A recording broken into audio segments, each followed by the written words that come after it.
Friends, if you glanced at the news yesterday, you'd probably think Japan has turned into a gorgeous but completely unhinged diva, stunning enough to make you swoon, dangerous enough to break your heart. Yesterday, Tokyo put on an adrenaline-pumping show. The Nikkei 225, the headline index that wears Japan's economic face, suddenly shot up like it was caffeinated. A massive bullish candle ripped 3% higher and punched through the historical ceiling. If you only stared at that screen, you'd swear, holy crap, Japan is taking off. The lost 30 years are finally being made up. But hold up, if you slide your view over to the bond market and FX market next door, you'll see a horror story playing out. Japan's 10-year government bond yield, the metric the BOJ has literally pressed to the floor for decades, blew out yesterday, jumping to 2.13%. To put that in perspective, it's the highest level since 1999, a full 27 years. Bond traders' faces looked like they'd seen Godzilla land in Tokyo Bay. On the FX side, the dollar-yen went into free fall, slipping below the psychological 158 mark. Do you hear the paradox? Even a bit of financial common sense tells you, rising government bond yields mean borrowing gets more expensive. That's poisonous for stocks. Stocks hitting new highs supposedly signal strength, so the currency should be appreciating. But yesterday, Japan pulled a weird trick. Stocks up, bonds collapsing, yen down. In classical economics, that's a logic dead end. If you must label the phenomenon with one word, it's panic. Japan's stock market isn't trading growth right now, it's trading escape. Put bluntly, this is a classic funeral celebration. People are frantically buying equities not because they suddenly believe Toyota or Sony will sell a ton more cars, but because they're abandoning the yen and Japanese bonds in a panic to stop their cash from turning into junk.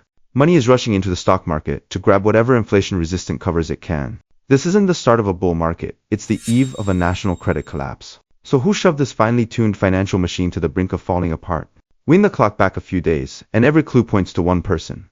The so-called Iron Lady, Prime Minister Sanae Takaichi. Japan is heading into a lower house election on January 23rd. Takaichi's political situation is extremely delicate. As one of the fiercest disciples of Abenomics, she's facing a frontal assault from the party's fiscal conservatives to win the election and lock down the premiership. She made a decision that gambles with the nation's fate. She dissolved the lower house and called an early election. The chip she tossed on the table for markets is a mega stimulus plan worth about $134.31 billion, roughly 21.3 trillion yuan. Where does that money come from? Japan's coffers are already empty. The only lever left is printing. Crank up the money press, issue more bonds, and borrow against the future. Two politicians, this 21.3 trillion yuan looks like a shiny manifesto line for the campaign trail. Two sharp eyes on Wall Street, it's Takaichi handing out bribe money to voters and markets to buy short-term survival. Thus, the loud, dangerous trade was born, the Takaichi trade. The logic behind this trade is brutally simple and a little bloodthirsty. Everyone's betting Takaichi will do whatever it takes to stay in power and keep the pedal to the metal on monetary stimulus. Investors are betting that before the fiscal cliff hits, an ocean of cheap yen will flood the markets. So foreign capital is celebrating, playing a two-way buffet of currency depreciation plus asset inflation. For ordinary Japanese, it's a nightmare. They watch those vertical green candles and feel the yen in their pockets, getting thinner while the price of bread doubles. What's the cost of this gamble? Takaichi is trying to revive Japan with a mega adrenaline shot, but she may have detonated the fiscal heart first. Don't be fooled by the Nikkei's new highs. That's not a signal of real prosperity. It's a mirage manufactured by monetary illusion. Next, I'll strip back the first layer of that mirage. Why did Toyota's profits surge 45% without selling any more cars? Buckle up, we're about to puncture this 21.3 trillion yuan bubble. Earlier, I said Japan's market revelry is a funeral celebration. Some of you might still be skeptical. Don't be alarmist. Toyota and Sony's reports look great. Their profits jumped. Isn't that real performance? Okay, today I'll dismantle that so-called performance. I'll skip complicated accounting jargon and give you an elementary school math problem. A problem that has a bold nickname on Wall Street, the Toyota arithmetic. Imagine you're the CEO of Toyota and you sell a Camry in the US for $30,000. Same car, same tech, same screws, price hasn't changed, $30,000. A few years ago, the USD JPY rate was around 1 to 110. That $30,000 converted back to Tokyo would be 3,300,000 yuan. After costs, that's your normal profit. Now the exchange rate has fallen to 1 to 160. That same $30,000, when repatriated to Tokyo HQ, magically becomes 4,800,000 yuan. See the difference? 3.3 M vs 4.8 M. That's an extra 1.5 million yuan, a 45% jump, with no extra cars sold. No extra worker hours, no tech breakthrough. All because the yen depreciated. That's why export giants like Toyota, Nintendo, and Fanuc have been reporting fireworks in their earnings. This isn't operational improvement, it's an accounting hallucination. There's a bizarre rule in the Japanese stock market. The weaker the yen, the higher the stock market tends to go. Many of the Nikkei 225's heavyweight names, even retailers like Uniqlo, are effectively dollar assets priced in yen. The uglier the yen, the better their yen-reported profits look, making their PE ratios seem cheaper and more attractive. That's when savvy foreign capital waltzes in. Buffett buys into the big Japanese trading houses. Wall Street banks rush into Tokyo. Do you honestly think they're cheering for a true economic revival? Don't be naive. They're feasting on a two-tier discount. First discount. Japanese equities baseline valuations are still comparatively reasonable versus some frothy U.S. assets. Second, and the crucial one, the yen has taken a beating. For holders of dollars or euros, the Nikkei is effectively on sale. They're betting Takaichi won't allow the yen to strengthen, and that the depreciation 2 bubble game will run another lap. It's a raucous party. Takaichi's the bartender diluting the drinks, and foreign capital is swigging with cups raised. The unspoken deal: as long as the mix is watered enough, the party keeps going. But friends, everything has a cost. The law of conservation applies in economics too. If exporters and foreign investors are making a killing, who's paying the bill? The answer is brutal. Ordinary Japanese, the 126 million people living on the islands.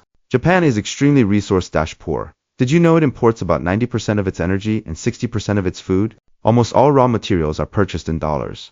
When the yen slides from 110 to 160, what happens? Whether in Tokyo or Osaka, go into a grocery store and that bag of flour might be 40% more expensive.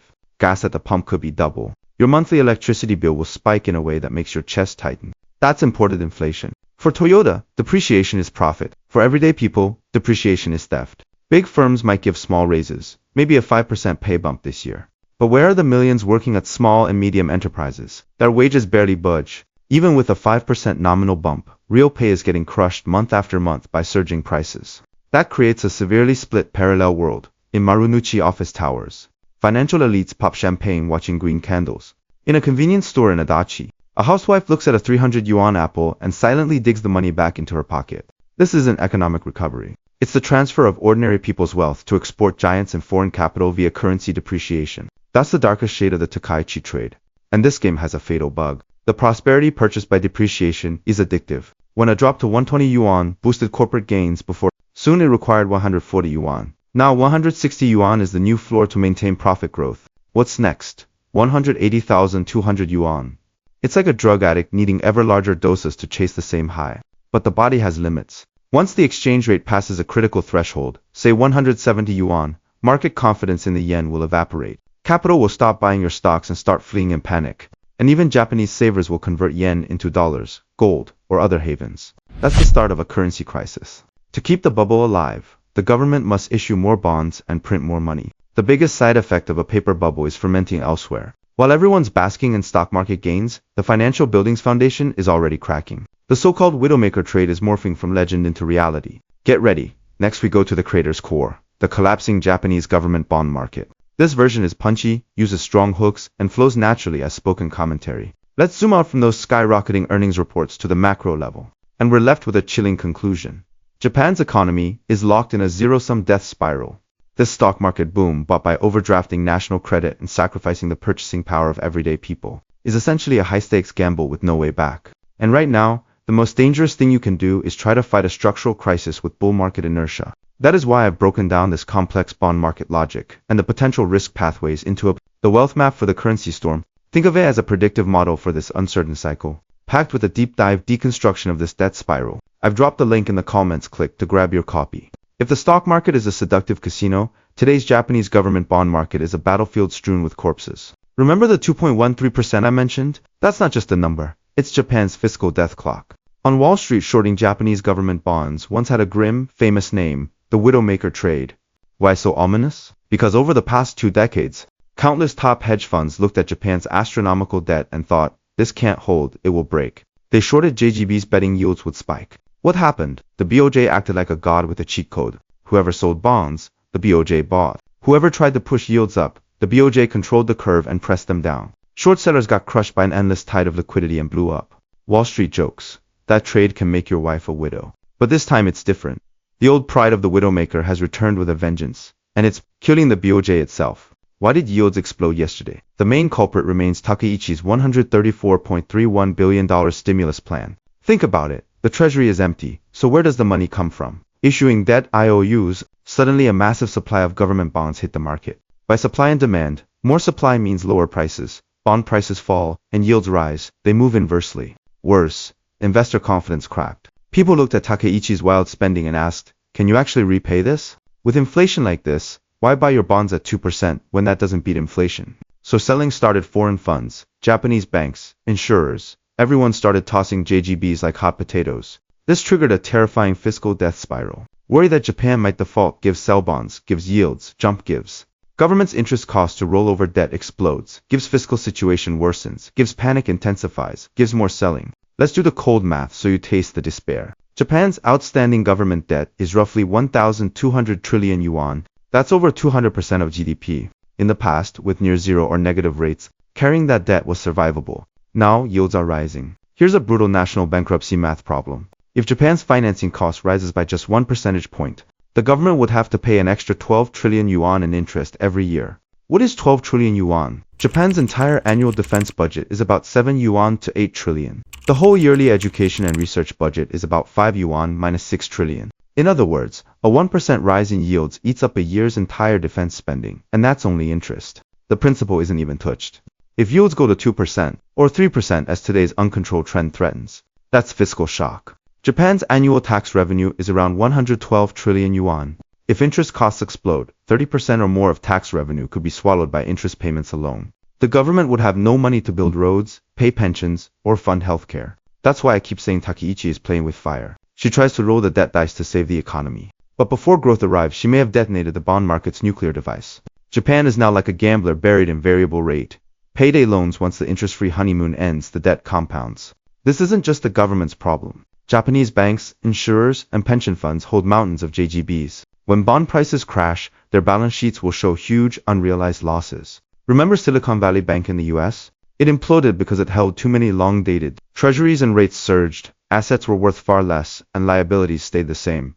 Japan's banks could be the next SVB. So while the stock market dances, seasoned bank stock investors are horrified. They know that if the Widowmaker steps another pace, Japan faces not a recession, but a clearing liquidation. Now, if you still hold yen, or plan to travel or shop in Japan, what does this mean for you? Is a fabled 160 yuan floor defensible? Let's shift from the sky-high debt clouds to the ground-level reality. I'll show how this crisis seeps into every ordinary person's wallet. We covered stocks and bonds. Finally, let's fix our eyes on the most critical and lethal gauge, the yen exchange rate.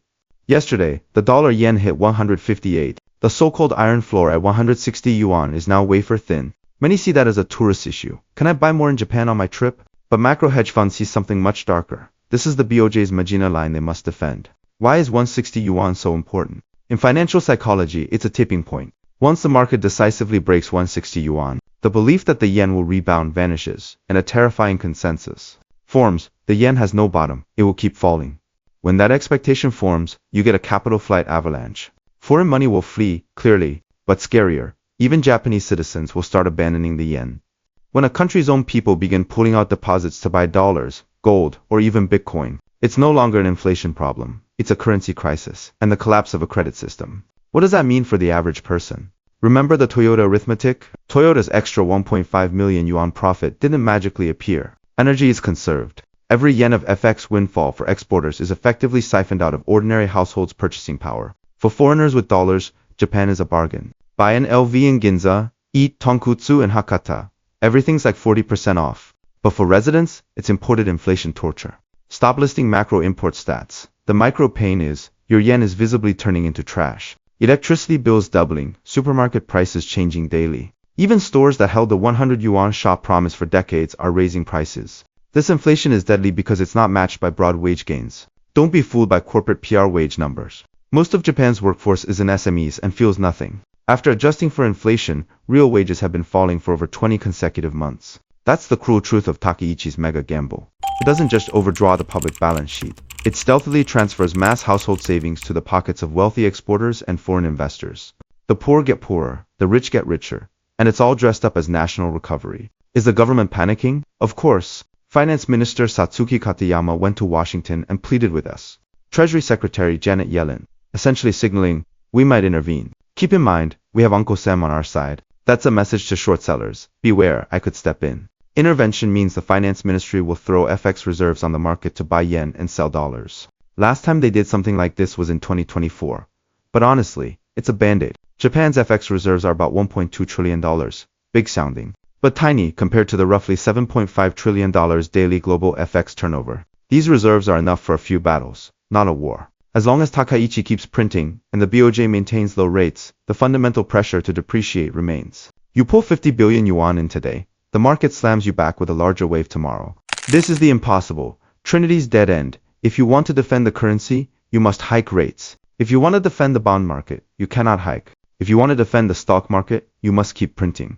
A central bank can only choose one. From current signals, they seem to be sacrificing the currency to preserve a short-lived fake prosperity. And the people sacrificed in the middle are Japan's 126 million citizens. So, as ordinary investors facing a potentially unglued economy, how do we hedge? If the yen collapses, will it trigger an Asian financial tsunami, like the Thai baht's crash? In a world of deep uncertainty, we don't seek get-rich schemes, we just want not to be harvested. Alright friends, after touring the stock euphoria, bond collapse, and FX abyss, we arrive at the most critical question in the face of this historic financial anomaly. How should ordinary investors position themselves? I'm not here to hand you a magical wealth password or a specific survival checklist. In such violent macro swings, any tactical move by gold, short or swap currencies, carries enormous uncertainty. What I want to give you are two directional principles, a compass to keep you from getting lost. First, fundamentally reshape how you define wealth. This is the core logic running through the whole piece. Don't be deceived by nominal price gains. The Nikkei's new high might excite many, making them think they've caught the trend. But remember, the Toyota arithmetic. If your gains are in a depreciating currency, your nominal return may not beat the erosion of purchasing power. That's the liquidity trap. The market's fake prosperity is designed to lure you into holding assets that are getting aggressively diluted. So what's the smart money doing now? They aren't betting on which stock rises. They're switching value anchors. They're shifting the anchor of wealth from credit currency like the yen to physical assets or hard currencies. I'm not saying you must run out and buy gold or Bitcoin right now. I want you to grasp the logic. When a country's fiscal deficit runs wild, and its central bank sacrifices the FX floor for political aims, its currency's credit attribute can drop to zero. In such a phase, any asset that can resist dilution and can't be infinitely printed becomes safe harbor. Don't be dazzled by numbers on a screen. Watch how much rice, fuel, and other staples your money can still buy. Shift your thinking from nominal wealth to real purchasing power. That's your first survival lesson. Second, think like a politician. Don't stare only at charts. Charts don't reveal truth. The truth is in the voting booth on January 23rd. We said Takaichi's 21.3 trillion yuan gamble drives everything. That means Japan's near-term market path is now hostage to politics, not pure economic fundamentals. This is a binary outcome with extreme danger. Outcome A, Takaichi wins and gets a super mandate. Then the money press goes full throttle. The yen might spiral deeper. Inflation runs wild, but stocks could keep soaring in a bubble. That's the last day Carnival. Outcome B, Takaichi loses or her policies are blocked in parliament. Then the 21.3 trillion yuan expectation evaporates overnight. The stock bubble bursts spectacularly, and the Nikkei snaps back in a classic value reversion. For ordinary people, this binary, life or death gamble is toxic. The top hunters are sitting out. They wait for a definitive signal, until January 23rd's result is known. Any blind entry is just flipping a coin, and that coin has one face labeled asset shrinkage and the other deep entrapment. Finally, to all of you who made it this far, I'll leave you with one thought. Today's Japan shows us the struggle of a developed economy at the end of a debt cycle. It's not just Japan's story. It's a microcosm of the global fiat system. In the Takaichi trade, woven by politicians, central bankers, and corporate giants, the biggest mistake ordinary people make is thinking they can snatch meat from a predator's mouth. Don't be naive. This isn't a bull market's opening. It's a condemned man's last supper. That towering bullish candle may be seductive. But remember, don't try to take that last copper coin. It's stained with the ashes of yen credit.